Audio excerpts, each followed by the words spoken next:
you looking to up your real estate investing game? Well, you're in the right place. Welcome to the Sub 2 Deals Show with your host, Sub 2 expert William Tingle.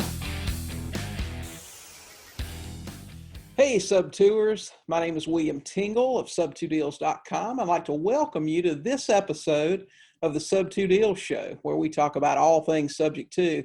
Occasionally, we'll talk about some other real estate topics, but it's always something to help you with your real estate investing business. Today is another episode in our Real Investor series where we feature real investors sharing real stories and real deals. These guys are investors doing deals all across the country. They don't have any boot camps or courses to sell you. They just have real tips and strategies and the things that are working today in their businesses and in their markets. And they're going to share all of these things with you, and these things will work for you too. So pay attention and take lots of notes. My guest today is Cortney Jones. Cortney is a real estate investor in Phoenix, Arizona, and she's been investing for over 20 years. And she's been a full-time investor most of that time. And her big thing is buying houses. Conversation I had with her recently, she told me that at one time she was buying 8-10 houses a month. So she's really got some good experience. But I'm going to let her tell you just a little bit about herself. Cortney, welcome to the Sub 2 Deals Show. Thanks, William. I'm happy to be here. Well, we're certainly glad to have you. I know you and I have been sort of internet friends for a really long time, and I know you're in Phoenix now, but you used to be in the Knoxville market, I think you told me. Yeah, Knoxville, Tennessee for 17 years, and that's where most of our rental portfolio is to this day. Oh, yeah? Well, tell us a little bit about your background. So I was a sales and marketing trainer for a Fortune 500 company, and I had bought my first condo. And my uncle bought a marina in Knoxville and asked my mom to come out and run it. And it had been kind of my mom's dream job for her whole life. So my mom picked up and left Phoenix and with a 2-week notice and left me her house. So basically that was sort of like my first subject to deal, but we didn't do anything formal around it. And I had owned a condo at the time. So I kind of put my condo on the rental market and moved into the house because the house was, a nicer and bigger and all that kind of stuff. And that was sort of my introduction into the real estate investing arena, was having my first rental property. And then after that, I went to some seminars and, got some books and tapes and got some training and got some books from the library and started learning and kind of plugging along and doing my thing. And I really started with the rehab business more than anything. I mean, other than that rental that I happened into, I started doing rehabs, but I would just do like 3 or 4 a year. It provided good cash flow. And more than anything, it was the flexibility and not having to work for anybody else, because I really just was never somebody that wanted to do that. So I did a few rehabs a year, and that was kind of my life for like the first 10 years or so of the business. Right. So your career path was actually Fortune 500 company. Yeah, originally. And then when I started doing the rehabs, I kind of was like, well, I don't really need the Fortune 500 thing after a while. It was probably about 4 years into it that I gave up the career path, because I just really started seeing that I could make full-time money with part-time income doing the rehab thing. Right. I know that your first deal there that got you going in real estate, something you and I have in common, though, I believe, is that you actually got your start as far as education with actually a Carlton Sheets course. Yes. In fact, I think honestly, if I looked around here, I probably still have it here to this day. Yeah, it was my first thing. I bought it in the middle of the night and was just always intrigued when I would watch the commercials. And of course, at the time, his was the only one, that you would see. And then I ended up going to a seminar that came here in town, and I bought some cassette tapes. That's how old it was. Cassette tapes from them, and listened to those and kind of just started getting my feet wet. But yeah, Carlton Sheets was definitely the start for me. Carlton Sheets, people joke about Carlton Sheets, but I got to tell you, I got my start with a Carlton Sheets. It was the green binder that actually had the cassette tapes. I bought mine at 2 a.m. in the morning, like a lot of people do, I think. I think they actually target that time period because people are up worrying about stuff. and that sort of thing. But I got my start with Carlton Sheets. I think it was a great course to get started with. I mean, very ethical. He didn't ask you to, tell you to do anything that's shady or anything like that. I think it was a great start. I think it was very detail oriented and much different than most of the stuff we see today. I mean, it feels like everything today is designed to teach you what to do, but not how to do it. And his course really went into a lot of detail on how to do things. And you really could take it and, take it and learn and go do something from start to finish. Just a little tidbit for everybody out there. And I don't know, you may already know this, but he doesn't sell his course anymore. That's why you don't see the infomercials, but he actually gives it away for free. If you go to carltonsheets.com, you can look at all the material. It's there broken down by I didn't know that. That's cool. Yeah, actually, that's pretty awesome. So how long have you actually been investing? Well, I guess that first rental I got in 1992. So I don't technically consider that because it was sort of just I happened upon it. But I really started to do things consistently in 1996. So that's when I started doing my rehabs, bought my first rehab, and did most of the work myself with me and my mom, actually.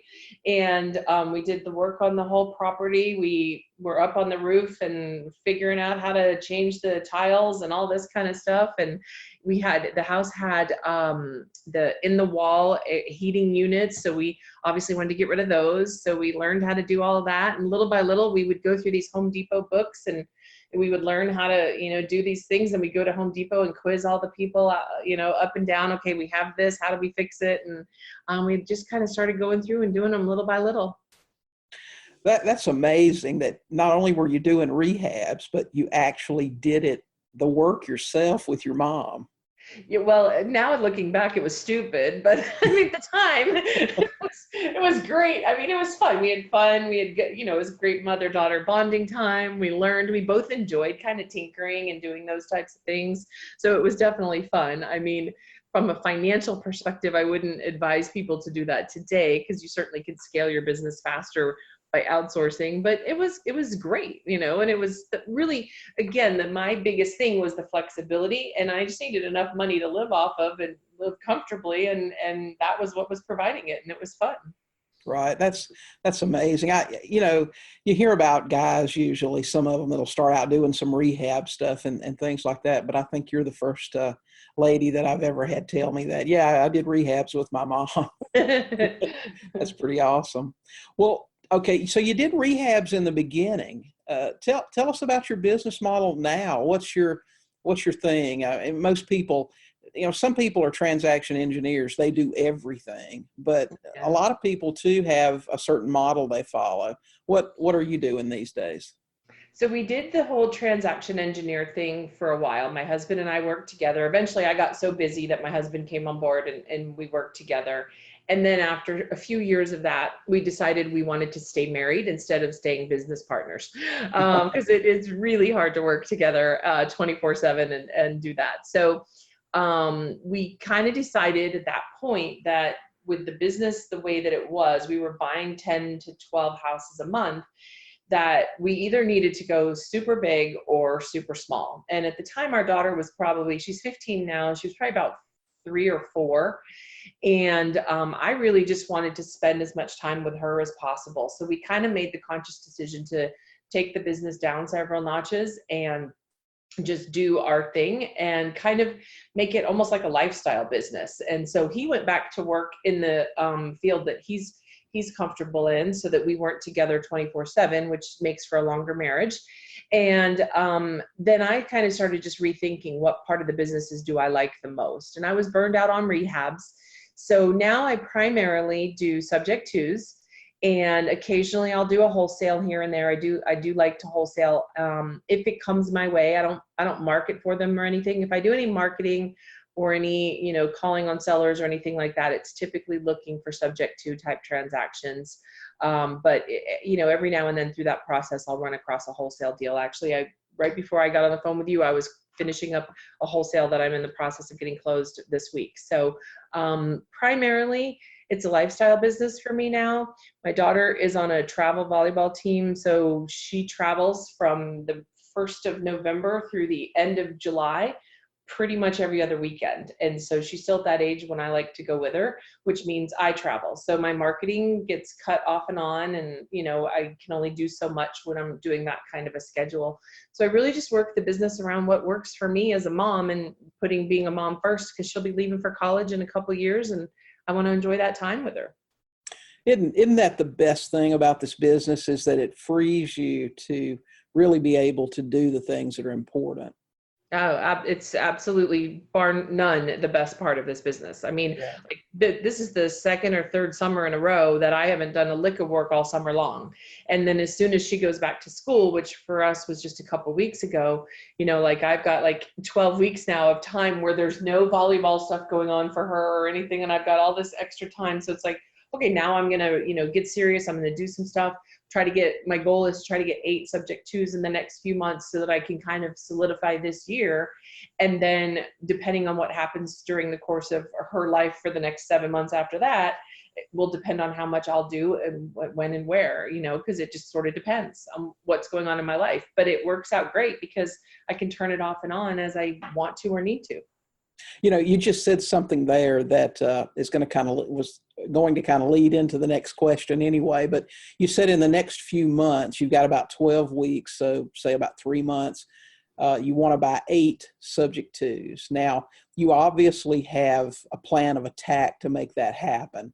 And I'm guessing that you're going to use your best sources for leads to make that happen. Now, a question that I ask investors a lot now is, if your life depended on you getting quality leads in the next 24 hours, what would you do right now to make that happen? So what is your plan to get those next 8 deals that you want in the next 12 weeks? Yeah, actually, I have the action plan sitting here right now. I just worked on it over the weekend. So basically, the first thing I do is I have about 40 realtors that I've done deals with in the past that I reach out to and just kind of remind them, hey, I'm here. And these are the types of deals I'm looking for. Obviously, I'm looking for deals that they can't really list because there's not enough equity in them.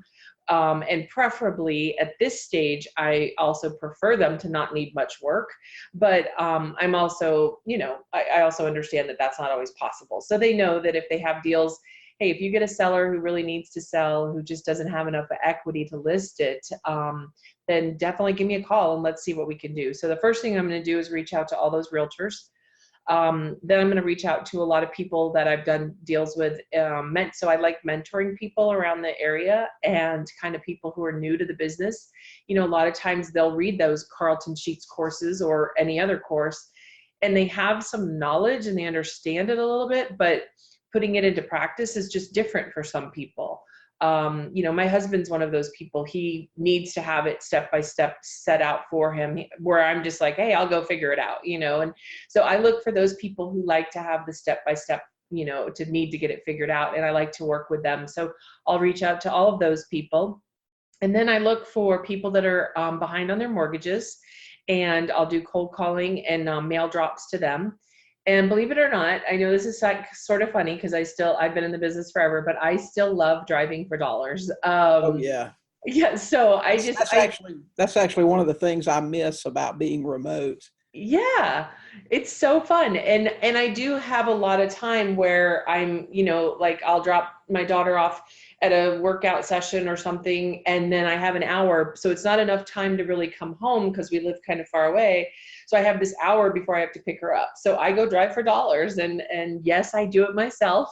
And so I'll drive for dollars and put them on a postcard campaign. And then I'll also reach out and try to find their phone number if we can get the skip trace done on it, and I'll call them, and I'll drop by the house. I'll knock on the door. I'll do anything.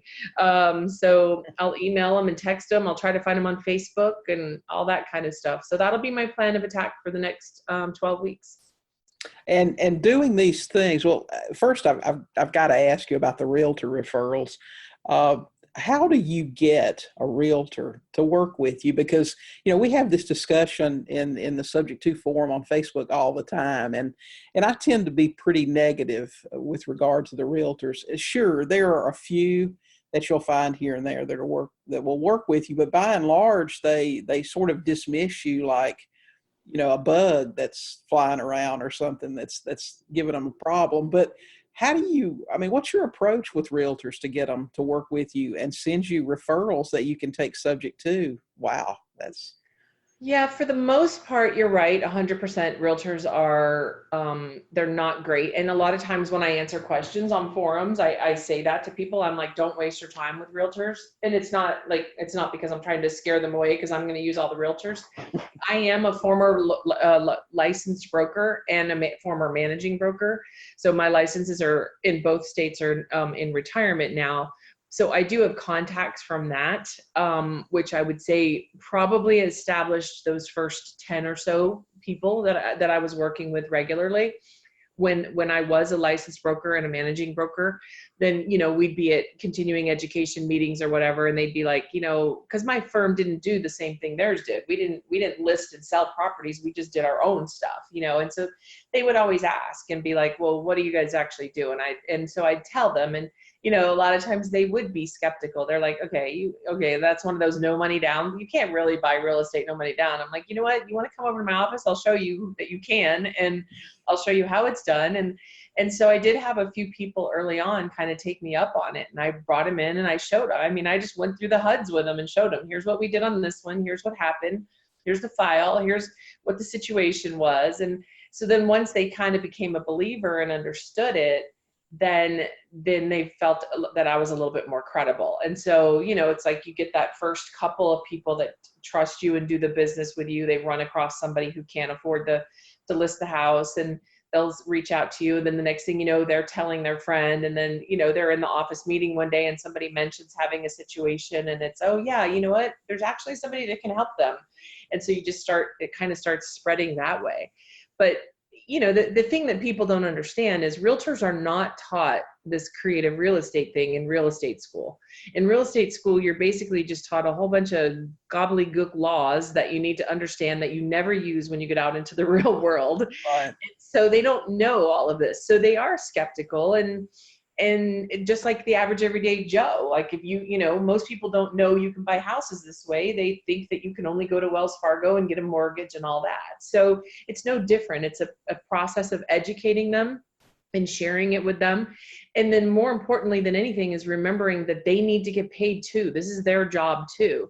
And people, love to rip on realtors about, how much they charge for no work. Well, I'm here to tell you, they do some work. I mean, not everyone, because obviously there's good and bad in everything, but for the most part, realtors get paid very little amounts of money for the amount of work they do, because there's so many people that screw them and take advantage of them, which is not okay, and so you have to think about them too and how you can provide value to them. So I tend to try to explain to them like, hey, I'm going to look at every deal individually, and some deals you may bring me, I may be like, look, realtor, man, I'm not going to be able to do anything for you on this deal, but I can help this person. And obviously you're going to get the huge kudos for that.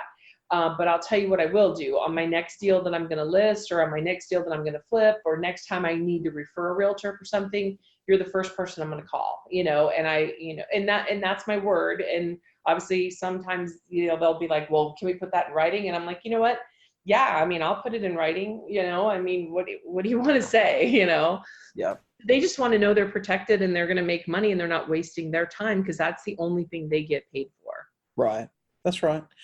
Okay. So between realtor referrals, student referrals, cold calling, mail drops, that sort of thing, you should be able to get the 8 that you're looking for. I think so. Yeah. Should be. Yeah. Okay. That's great. Okay. So your main thing's buying subject to. What is your primary manner of getting rid of these houses? Well, I know you don't like them, but I still like the lease option. Option is my favorite. We do set it up where we buy them a home warranty. So that covers a lot of the little nonsense and annoyances that would be annoying. We also have in our option contract that they are responsible for everything under $500 in expenses. We used to have it where they were responsible for everything. And along the way, we certainly learned that people are not going to put a new heating and air unit in to the property. And then obviously you end up getting a property back with a lot of deferred maintenance. So they are responsible for everything up to $500. And then we lease option them out. We were doing 10-year leases for a long time, or 10-year options, because I didn't care if they qualified or not. To me, if I get the house back, that's fine. I just do it again. And I really still kind of have that mentality, but I'm sort of at the stage where I'm trying to narrow things down, and my goal is to have 10 free and clear houses to pass down to my daughter at some point, you know, when I leave this lovely world. Right. And so I don't want to give her a huge portfolio of real estate, because I don't know that that's going to be her passion. And so I don't want to be like forcing that on her and making her feel as though that's something she has to keep because, you know, mom and dad made it for her. Mm-hmm. But at the same time, I feel like 10 houses is manageable. It gives Right. her great cash flow. And then if she doesn't want to do that and keep them, 10 houses isn't astronomical to sell. Right. So that's sort of the goal, and everything that we do, all the cash flow that we make goes back into paying those houses down at this stage now, so that we can get those all free and clear to pass on to her. So that's Right. sort of our plan at this point. You know, I used to love lease options. As a matter of fact, that was a lot of what I did. My biggest problem with the lease option is that in my experience, the vast majority never bought. And that was the problem for me. I want to, you know, and listen, for all the technical people out there, well, you don't sell on a lease option. That's a disguised sale. Okay, I get it. But I'm going to say sell on lease option because that's what we've always said. Right. Yeah. You know, my thing was, when I buy a house, I want to immediately get rid of it. And that person I put in that house, I want them to keep it. And I just didn't find that to be the case with lease options. Now, do you have some kind of tips that you can share to get those optionees to actually finalize that purchase? Yeah, no, I would say no. I don't have any secrets. It's honestly, I just think it depends on the mentality of the people going into it. We do talk to them. We use language as though they're owners. We talk to them about the fact that they are buying this house, even though technically, I guess they're not, and somebody could make an argument for the language that we use, but we do want them to think that way. We do have a mortgage broker look at their credit and meet with them before we close, if you will, on the lease option, so that they know what their situation is going in. You know, the mortgage broker tells them, you've got to fix this, you've got to fix this, you've got to start paying this on time, whatever the situation is, you know. And then he'll also usually tell me at that point, it looks like it's probably going to be 7 months or 8 months or whatever. So whatever that time frame is that he tells me, then I go in and I'll put into my calendar, like as an example, if it's 8 months, I'll say, okay, every month I want to check in with, you know, Tom and Sue and see how they're doing towards their credit repair. You know, so every month, and then I'll just reach out to them and just ask them, hey, you know, remember the mortgage broker told you need to do this? Are you guys doing better with that? Do you feel like things are going okay? Is there anything you feel like you need support with? So I'll do those sort of things to kind of make them feel like we're really trying hard to make this work for you. And then that just sort of makes me feel like I am doing everything I can to try to make them homeowners, which is really my goal, you know? Right. Sure. So we'll do little things like that. I also am really careful not to make the lease payment much lower than what the mortgage payment would be. You know, so if I make the lease payment $1,000, but if they go to buy that house at $1,600, then I'm setting them up for failure in the beginning. You know, so I'll try to make sure that those things are close enough in proximity so that they get used to that amount of payment. And usually I want what's going to be the mortgage payment to be a little less, so that there's an enticement to them. You know, Right. when I am talking to them monthly, I can say, you know, hey, don't forget, when we get this in your name, then you're going to be able to save an extra $200 a month, or whatever that amount is, you know.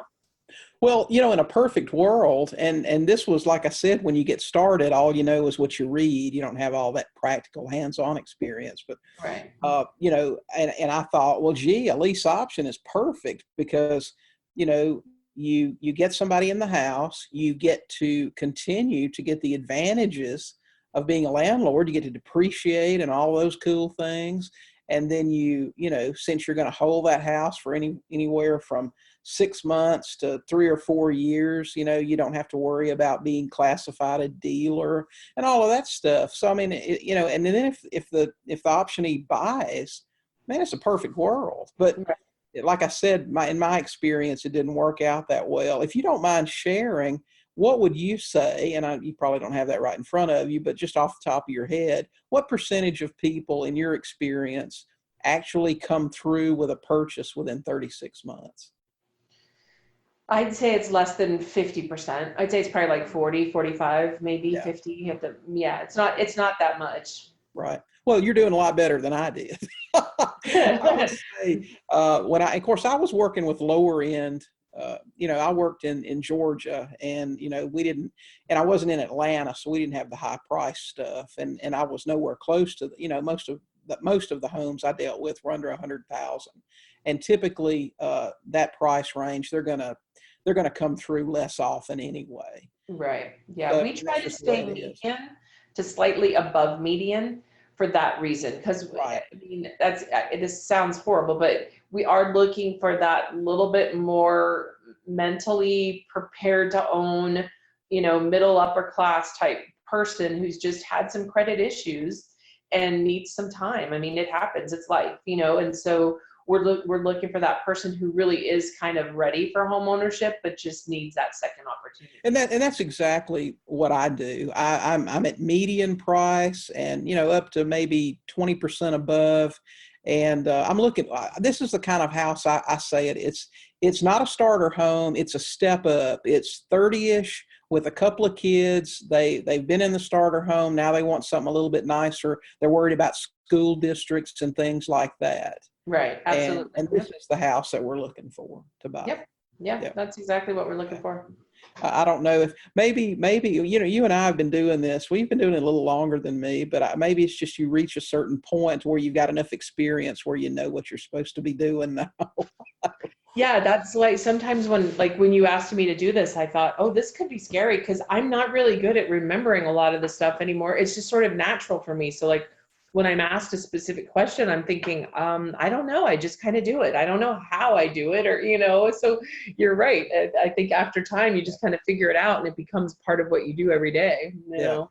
That's right. And that's one of the difficult parts of teaching is that things that you just do, that's just intuitive. You don't remember. Hey, everybody doesn't know to do those things. You got to talk about it. So yeah, it's true. Okay. Well, listen, guys, we're going to take a really quick break. And when we come back, Courtney's going to talk to us about her favorite tools that she uses in the business, things that make her job easier. And she's going to share those with us. So we'll be back in just a minute. The Sub2 Deals Show with your host, Sub2 expert William Tingle. We'll be right back. Hey Sub2ers, do you want to learn how to get the deed but need a little help getting started? Want to learn how to fill out the paperwork, how to use a land trust, how to market for deals, how to negotiate with sellers, and more? Join us in the Sub2 Deals Facebook coaching group. Get the benefits of one-on-one coaching without the big price tag. Learn to do Sub2 right with coaching in a group setting and mastermind format. Head over to sub2deals.com right now and click on consulting and group coaching. We'll save you a seat. Back to the show, the Sub2 Deals Show, with your host, Sub2 expert William Tingle. Hey, Sub2ers, we're back today with our Real Investor series and Courtney Jones. She is an investor in Phoenix, Arizona, and she's sharing tips with us on how she runs her business. We've talked about what kind of houses that she buys, her favorite method of acquisition, and how she sells. And now we're on to the favorite tools that she has, that she uses in her business that makes her job easier. So Courtney, what are your favorite business tools? So this one's kind of funny because when I started in the business, I still had one of those folding maps. And I did driving for dollars, but I had, that was the maps with the grids where you had to find the street name in the back, and then it would tell you R12. So you'd go to the page and you'd find R and then 12 and you'd go in the middle. And I know exactly what you're talking about. I mean, so your younger listeners are like, what in the heck is she talking about? But for others, you'll laugh. So one of my favorite tools is the Deal Machine app. And this app is something that you put on your phone and it tracks you while you're driving through GPS which is basically voodoo crap to me if you think about it. I think it's hysterical. And then you can use it when you're driving for dollars. You just take a picture of a house that you feel like might be a potential house, and within 2 clicks, it will do a skip trace for you and give you the owner's information, and then it'll also send a postcard and start a postcard campaign for you. So I find it absolutely astonishing and such a huge time saver compared to what I used to have to do. So that's definitely by far my favorite thing. I also love my On Carrot website, which does an amazing job. And I couldn't live without a VA because I don't really want to do all that stuff anymore. So those are probably my 3 favorite things. Yeah. What do you have your VA do for you? My VA does everything for me that you can possibly imagine. She looks up phone numbers that like the skip tracers can't find. I'll oftentimes, if I have a big bulk list of skip trace information, for instance, she'll upload it to Facebook for me and find all of those people so that we can like them on Facebook and then go and message them. We will also oftentimes run an ad campaign to that customized list. So she'll do all of that for me. She does a lot of my social media stuff because I really just don't like it at all. She will keep track of all my postcards, and like when postcards come back, I'll mail them to her. Once a month, I'll throw a big envelope in the mail and send them to her because she's virtual, and she'll go in and update the addresses or take them out or whatever needs to happen so that we're not continuing to mail to them. If it's a return with a new address, she'll change the address in the system so that we can start sending new stuff. She actually makes calls. She's very good English speaking, so she actually makes calls for me occasionally. I like to make the initial ones myself, but she'll also load up if we're going to do like a ringless voicemail drop or anything like that. She'll load up all of that and set all of those systems up and things that I don't know how to do. She will take my driving for dollars stuff that I do and make sure I sent the postcards right. Sometimes I don't do it right. So she'll fix all that. She does paperwork. I mean, like everything, almost everything. She does everything for me. And how long has this particular one worked for you? You know what? I've had this one now for 2 years. Mm-hmm. And then prior to her, I had one for like 6 years. Wow. Okay. There's a lot of, we actually had a thread in the forum the other day about using a VA, and some people had very positive things to say and some people not so much. So, I'm always curious exactly what investors are using their VAs to do, how in depth it actually gets. Yeah, I have a whole list. So I started when I first wanted to hire a VA years ago. I didn't know if I had enough work to keep somebody busy. So little by little, it sort of was just in my consciousness, and I would make a list as I was doing something. I'd think, why am I doing this? Someone else could do this. And I'd add it to the list. And then I'd be doing something that I didn't like, and I'd be like, oh my gosh, I got to find someone else to do this. And I'd add it to the list. So I just kind of became really conscious of it for a few weeks. And every time something like that popped up, I added it to the list.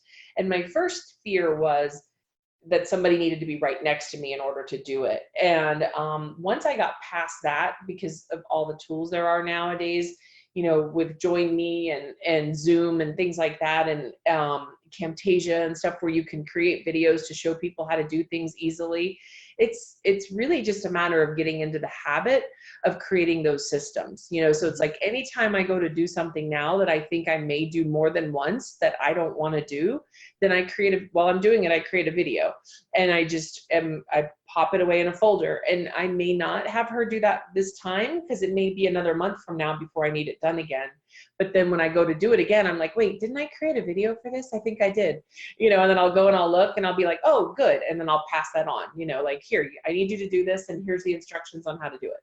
Well, that's a great idea to do that. Even if you're not ready to hire it out yet, go ahead and create the video and have it. Yep. That is a great idea.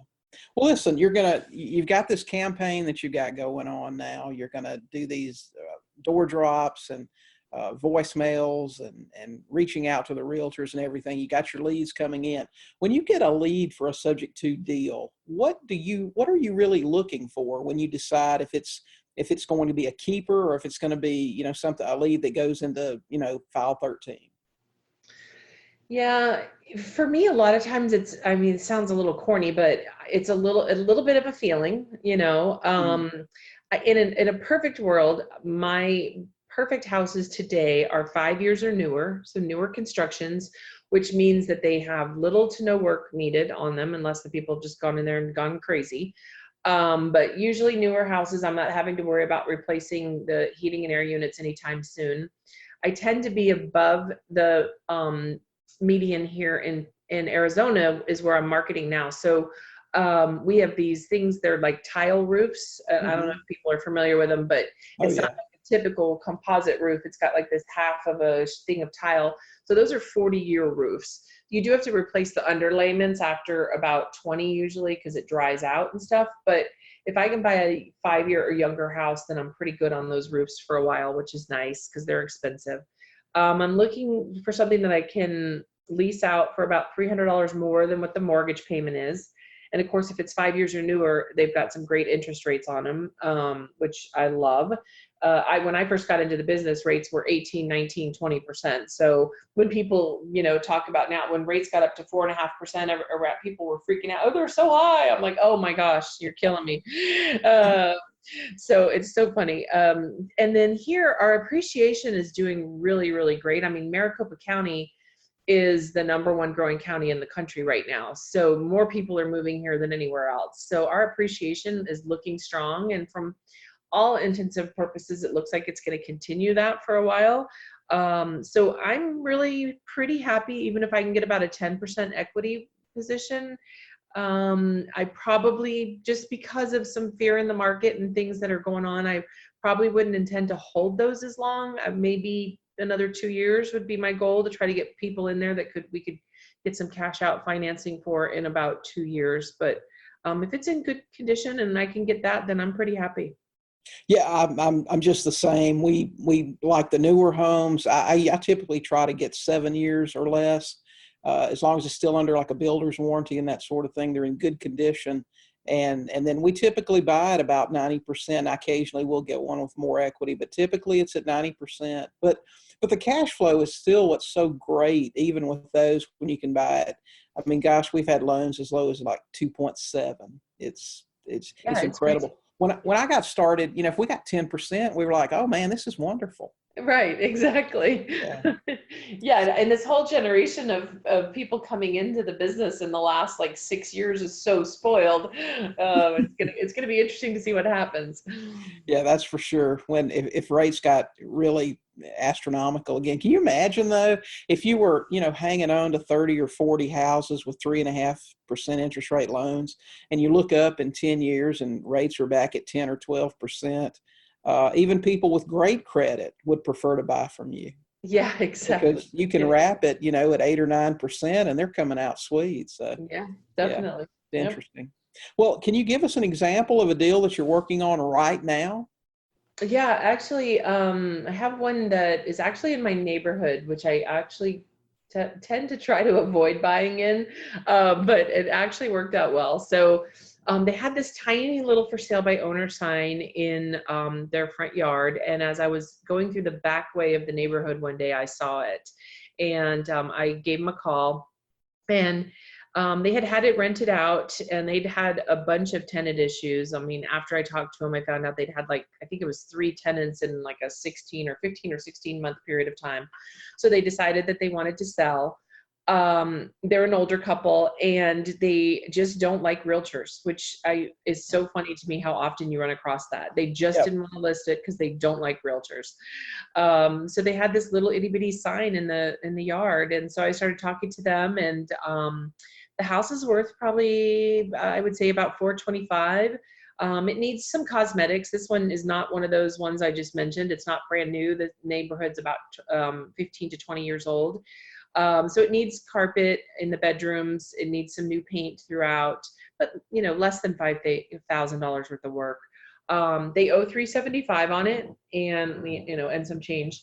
And it's a good loan. It's like 3.875, I think. And the payments are like $1,875. And I'll be able to easily rent that for 2,200. I could probably push it a little higher, but I think I'd be fine at 2,200. So I'll probably lease option that one for 3 years at an option price of about 435, which is actually low considering how fast our appreciation is going up. Likely get around 15,000 down on that one, and 22 to 2250 a month. So when it's all said and done, I'm going to spend about $5,000 to replenish the paint and carpet. I'll put $10,000 in my pocket after, the down payment. Cash flow will be 13-ish for the year. And then we should make another 50,000 on the back end in the 2 to 3 year time frame. So these guys just gave you the deed to the house. Yeah. And they're in a hot market. They had 50,000 in equity, and they just said, you know what? We don't like realtors. We don't want to mess around with it. Here you go. Wow. I think it was as much that as it was a situation where they were just burned out on dealing with tenants. They had moved. He got a job across town in this area. It's called Surprise, which from here is about an hour and a half drive. And so they just didn't want to mess with the house anymore. They didn't want to deal with tenants anymore. They didn't want to list it. It was just more of a matter of frustration. And I did tell them a couple times, I'm like, it's a really good market.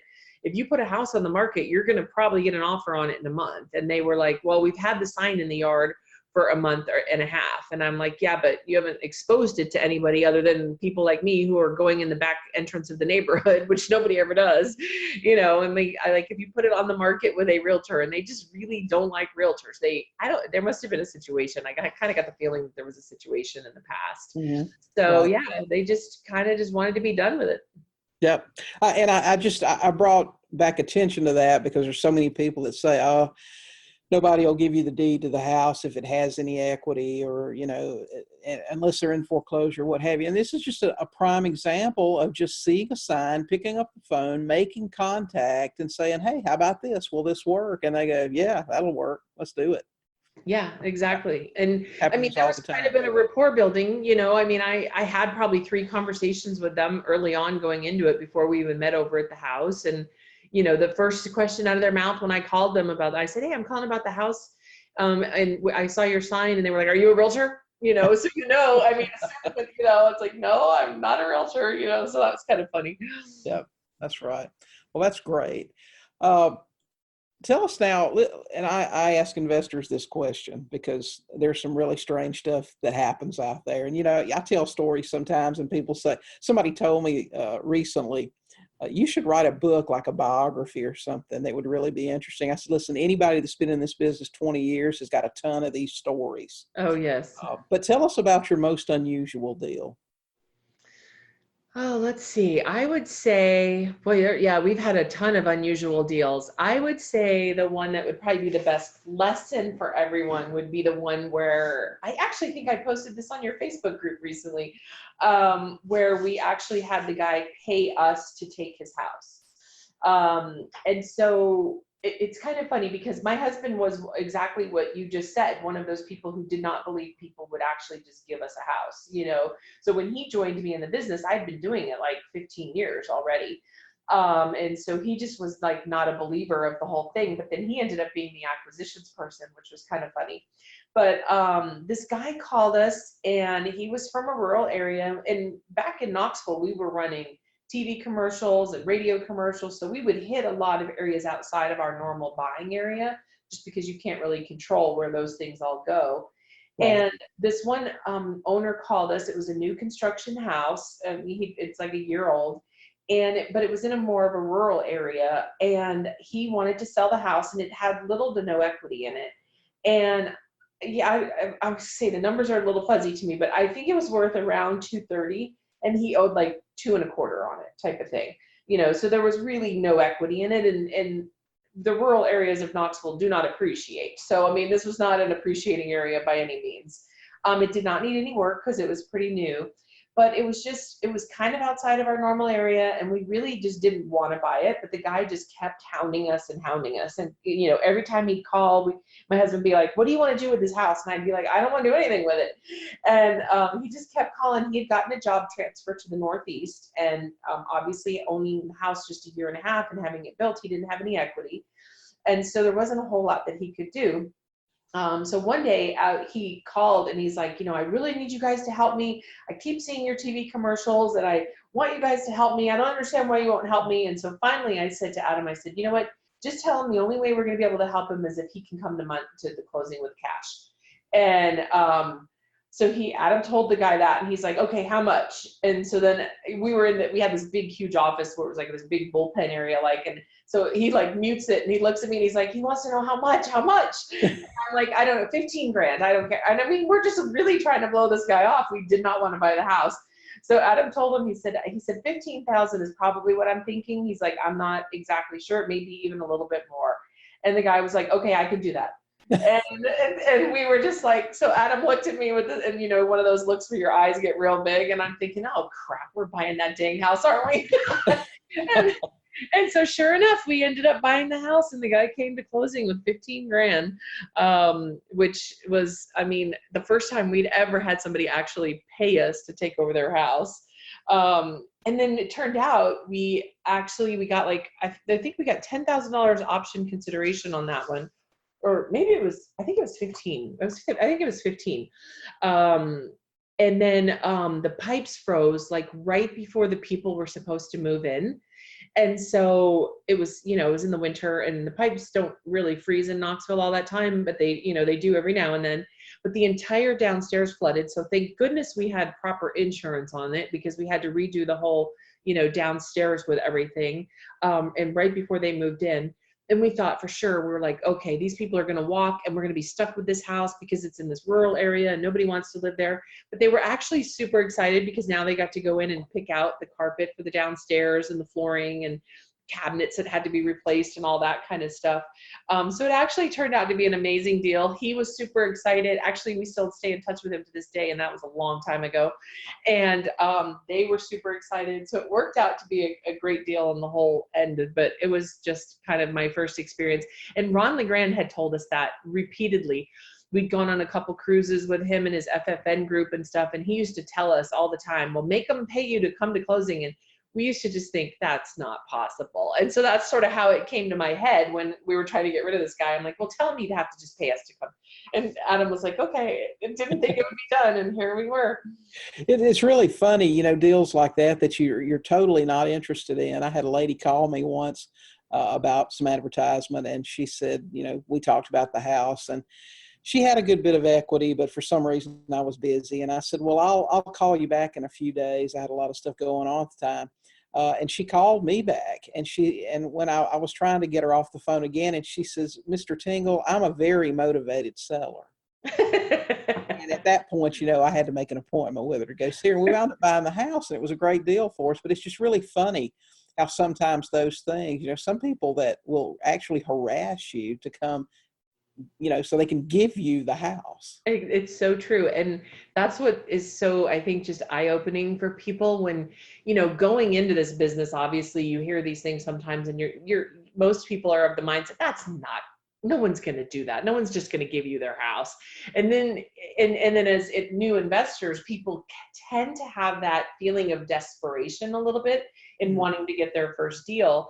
And I always joke with people and say, it's almost like dating. Like the least interested you seem in them, the more they're going to be attracted to you. And it's sort of the same way with houses, I think, sometimes. Yeah. I think sellers can sense when they meet with a new investor if they appear very desperate to get the deal. I think that's a turnoff. Yeah. Yeah. Definitely. Absolutely. Well, listen, I mean, you've had this terrific business for 25 years. You've done rehabs, subject twos, lease options. How did you learn to do what you do? Well, this Carlton Sheets course definitely got me my foundational training and so the foundational understanding of, what owner financing was, although he didn't really talk about subject to in there at all, but, he did talk about just kind of the foundational aspects of all the parts of real estate investing. So that definitely helped a lot. I got a little trial by fire with the rental, that I ended up having, dealing with tenants and that kind of thing. And then just getting in and getting my hands dirty, rolling my sleeves up and doing the rehabs definitely helped. And I was at a seminar doing the rehab thing and doing really, happy with it and stuff. And then I was at a seminar one time, and I heard about subject to. And I had never heard it before. And at that time, I'd been in the business probably 15 years. I'd never heard it before. And when I got home, I did an internet search. I don't even think Google was around then. I think it was Yahoo is what I used to find out what this subject to thing was. And I found 2 courses, and one was yours. And then one was another one. And I bought yours and I consumed it from cover to cover in one night. It was a nice, easy 3-ring binder. And I was like, that's crazy. I have never heard of this before. I like this. And that's sort of when a light bulb went off that's exactly what I've been looking for. So I would say it's a little bit of trial and error and a lot of great people that I was willing to open up my mind and listen to and learn from, and then just getting my butt up and going out and taking some action and making mistakes and, figuring it out. I feel like you have to have kind of a I'll figure it out mentality.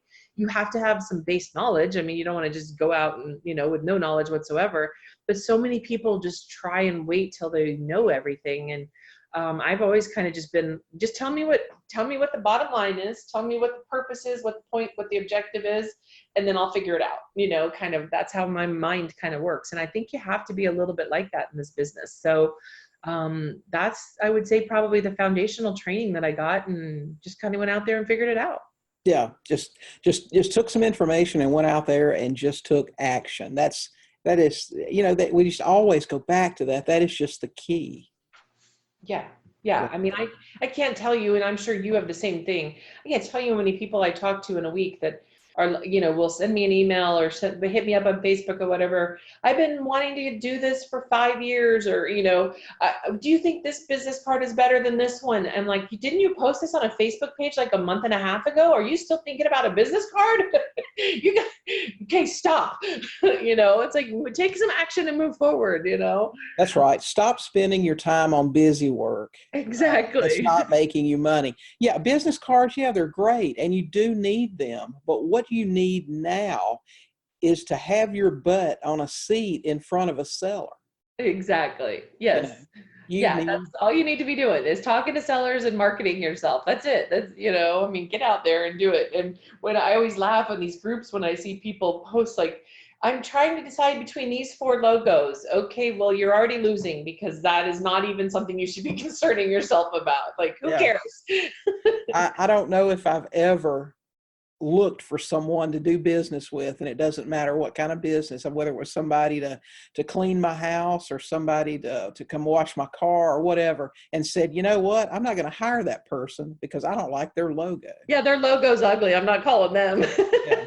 I understand wanting to have the best logo there is, but that doesn't have much to do with buying a house. Right. And that's what you got to do. I just feel bad for people, because I realize that they're literally just putting busy work in front of themselves to make themselves feel like they're doing the business. But the cold hard reality is you're not doing the business unless you're sitting down and talking to sellers, whether that's on the phone or in person.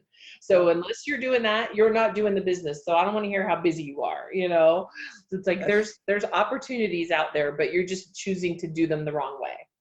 That's exactly right. Well, Courtney, I've just got one more question. If you'll share with us, you've been so great telling us all about how you do things and what's working for you. But if you could just give a new investor one piece of advice, the most important thing you could say to them, what would it be? I'd say it's kind of along the lines of what we were just talking about. I would say it's that you're never going to feel like you know enough. There's always going to be some unknowns. You're not going to be there. I mean, I've been doing this 26 years, and still every now and then I'll hear a term or something and I'll be like, what's that? You're just not going to know enough all the time. And if you truly want to make a difference in your life and you really want to be successful at this, and it needs to be about more than the money, because you need to have a passion for it. But I would say then just get some basic foundation. Go to the library and read a book, on the basic owner financing. Go to the Carlton Sheets. Apparently you can get it for free. That was awesome advice, William. Yeah. But just trust yourself. You may not have real estate experience, but you have life experience. Even if you're young, I don't care. My 15-year-old daughter's learning this stuff now.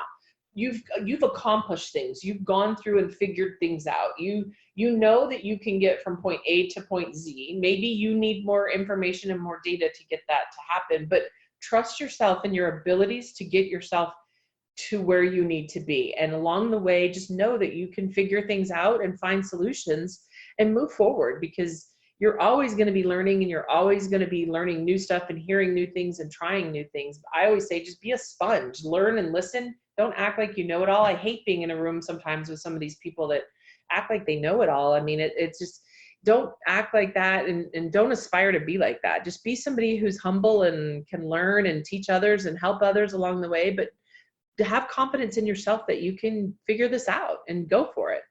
I agree.